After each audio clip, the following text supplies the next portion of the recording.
पुराने जमाने की ये कहानी है। एक प्रदेश में एक व्यापारी ने प्रेम विवाह किया। हालांकि तब प्रेम विवाह करना कोई छोटी या आम बात नहीं थी, लेकिन फिर भी व्यापारी और उसकी प्रेमिका, जो अब उसकी धर्मपत्नी बन चुकी थी, उनका सच्चा प्रेम देखकर लोगों ने उन्हें स्वीकार कर लिया और लोग उनके प्यार की मिसाल देने लगे थे। वे दोनों भी अपने प्यार से भरी नए संसार में काफी खुश थे। लोग ये देखकर हैरान रह जाते कि उन दोनों में कभी किसी वस्तु या विषय को लेकर कभी झगड़े नहीं होते थे। व्यापारी और उसकी पत्नी ने अपनी प्यार की रोशनी सदा रोशन रहे, इसलिए एक नियम बनाया था।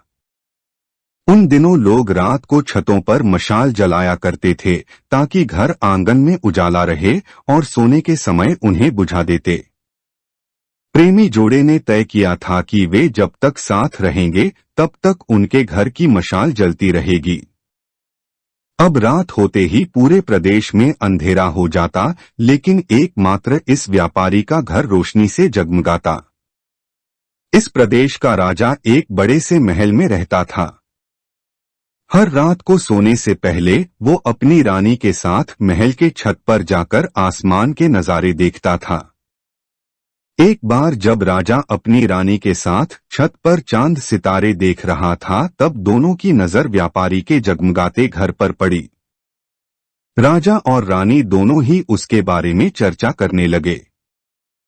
राजा ने कहा, इस प्रेमी जोड़े में पति समझदार है, इसलिए उनका साथ अच्छे से चल रहा है। रानी राजा से सहमत नहीं थी। रानी का कहना था, जरूर पत्नी ही ज्यादा समझदार होगी और वह पति के और उसके घरवालों के गलतियों को नजरअंदाज कर देती होगी। इसके बिना उनके परिवार का इतने अच्छे से चलना संभव नहीं है। राजा रानी की चर्चा बहस में और फिर बाद में झगड़े में बदल गई। अंत में राजा ने कहा कि हम क्यों झगड़ा करें, एक काम करते हैं, उनकी परीक्षा लेते हैं और देखते हैं कौन ज्यादा समझदार है। रानी को भी यह सुझाव पसंद आया।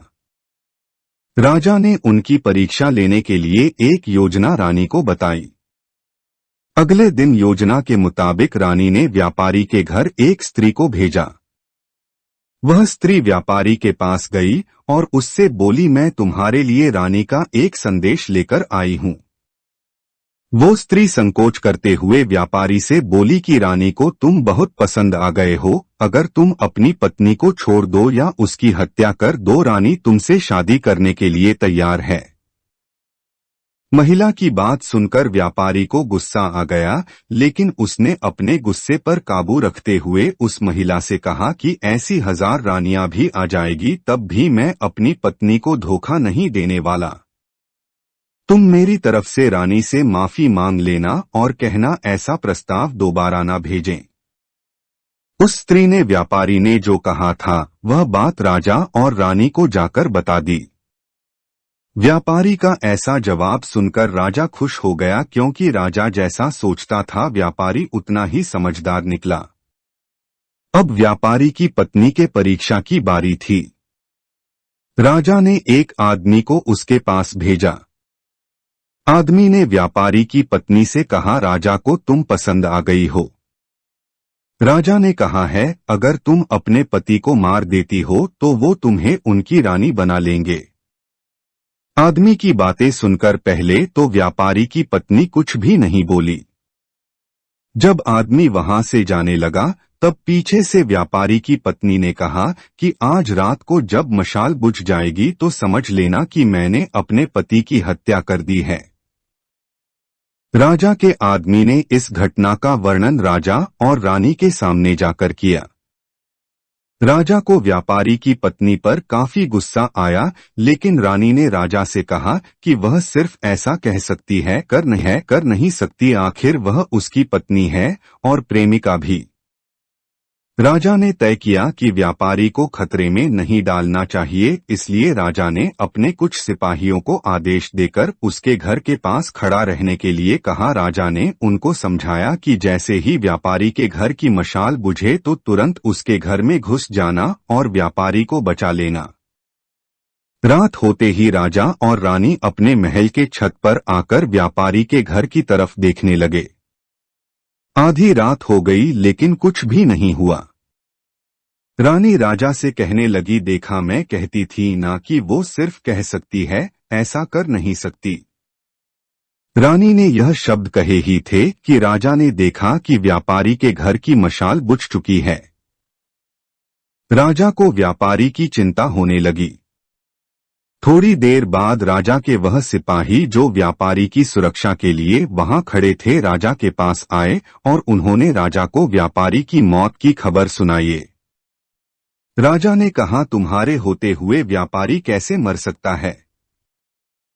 सिपाहियों ने कहा कि उसकी पत्नी ने दिन में ही जहर दे दिया था और रात को पति के मरने के बाद उसने घर की मशाल बुझाई, इसलिए हम कुछ भी नहीं कर पाए। राजा को इस घटना से न सिर्फ व्यापारी की पत्नी से बल्कि औरत जात से ही नफरत हो गई। व्यापारी की पत्नी के बेवफाई के विचार उसे पूरी रात आते रहे। राजा उस रात एक भी मिनट सो नहीं पाया। राजा को इस बात का काफी पश्चाताप हुआ कि उसकी वजह से व्यापारी को अपनी जान गंवानी पड़ी। सवेरे राजा ने अपने एक मंत्री को बुलाया और उसे आदेश दिया कि मैं शिकार करने जा रहा हूं, जब तक मैं लौटूंगा इस प्रदेश की सभी महिलाओं को गला काटकर मार देना। राजा का ऐसा आदेश सुनकर मंत्री ने राजा को काफी समझाने की कोशिश की, लेकिन राजा उसकी एक भी बात सुनने के लिए तैयार नहीं था और राजा ने उसे धमकी दी कि अगर तुमने यह काम पूरा नहीं किया तो सबसे पहले मैं तुम्हें ही मौत की सजा दे दूंगा। राजा के शिकार पर जाने के बाद मंत्री काफी चिंता में डूब गया। जब मंत्री को कुछ भी नहीं समझ आ रहा था तो मंत्री सीधे अपने पिता के घर गया, जो पहले राजा के पिता के यहाँ मंत्री रह चुका था और काफी समझदार था। मंत्री ने अपने पिता को सारी बात बताई। बेटे की बात सुनने के बाद उसके पिता ने उसे कहा कि सबसे पहले तुम कहीं पर छुप जाओ, क्योंकि राजा जब लौटेगा और देखेगा कि तुमने उसका हुक्म नहीं माना है तो वह तुम्हें सजा देगा। मैं देखता हूँ, किसी तरह राजा को समझाता हूँ। रात को जब राजा लौटा और उसने देखा कि उसके प्रदेश में सभी महिलाएं पहले की तरह ही अपना काम कर रही है, घूम रही है, तो उसे मंत्री पर बहुत गुस्सा आया। हर जगह तलाश करने के बाद जब मंत्री नहीं मिला तो राजा सीधे मंत्री के पिता के घर जा पहुंचा। राजा ने मंत्री के पिता से मंत्री के बारे में पूछा। मंत्री के पिता ने राजा को शांत करने के लिए पानी दिया, बैठने के लिए कहा और बाद में राजा से पूछा कि आप क्यों सभी महिलाओं को मारना चाहते हैं। राजा ने व्यापारी वाली पूरी कहानी मंत्री के पिता को बताई। मंत्री के पिता ने राजा से कहा कि आपने जो फैसला किया है मैं उसे सही या गलत नहीं बता रहा हूं, लेकिन मैं जो एक छोटी सी कहानी जो मैं जब मंत्री था तब मेरे साथ घटित हुई है वह मैं आपको सुनाता हूं। उसे सुनने के बाद आप जो फैसला करेंगे वह हम सब मान लेंगे। मंत्री के पिता ने कहा, एक दिन में जंगल से गुजर रहा था। अचानक एक नकाबपोश घोड़े पर सवार होकर आया और मुझे बंदी बनाकर घसीटते हुए कब्रिस्तान लेकर गया। वह मुझे एक कब्र के पास लेकर आया। वहां पर पहले से एक कब्र खुद ही हुई थी और एक सर कटा आदमी उस कब्र में था। उस नकाबपोश ने मुझे उस कब्र में मिट्टी डालने के लिए कहा। जब मैंने कब्र को पूरी तरह मिट्टी से ढक दिया तब उसने मुझे बाजू में एक और कब्र खोदने के लिए कहा। मुझे लगा यह दूसरी कब्र मेरे लिए ही खोदी जा रही है। कब्र पूरी तरह तैयार होने के बाद उस नकाबपोश ने अपने चेहरे से नकाब हटाया तो मैं देखकर चौंक गया, क्योंकि वह एक बहुत ही सुंदर महिला थी। उसने मुझे कहा कि तुम डरो मत, यह कब्र तुम्हारे लिए नहीं है बल्कि यह कब्र मेरे खुद के लिए है। अभी अभी जो तुमने इस सरकटे आदमी को दफन किया है वह एक राजकुमार है जिसने मुझे पाने के लिए मेरे की हत्या कर दी और मैंने बदला लेने के लिए उसे मार दिया। मैं अपने पति से बहुत ज्यादा प्यार करती हूँ, इसलिए मैं इस जन्म में जिंदा नहीं रहना चाहती और उनके कब्र के बाजू में मरकर दफन होना चाहती हूँ ताकि अगले जन्म में फिर से उनसे मिल सकूं। इतना कहकर उस महिला ने अपनी गर्दन पर चाकू रखकर गर्दन काट ली और उस कब्र में गिर पड़ी।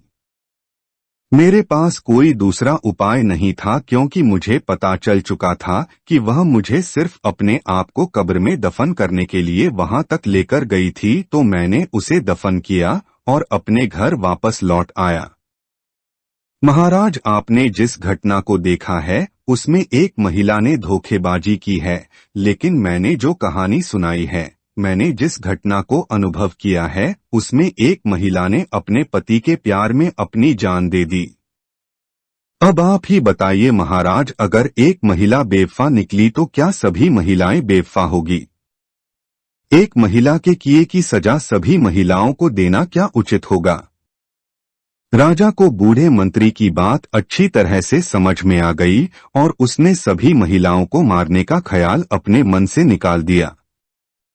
दोस्तों, यह कहानी हमें समझाती है कि दुनिया में भिन्न भिन्न तरह के लोग हैं, भिन्न भिन्न तरह के उनके विचार है और उतने ही अलग तरह के सबके व्यवहार है। हम एक आदमी का व्यवहार देखकर बाकी सब के लिए कोई फैसला नहीं कर सकते।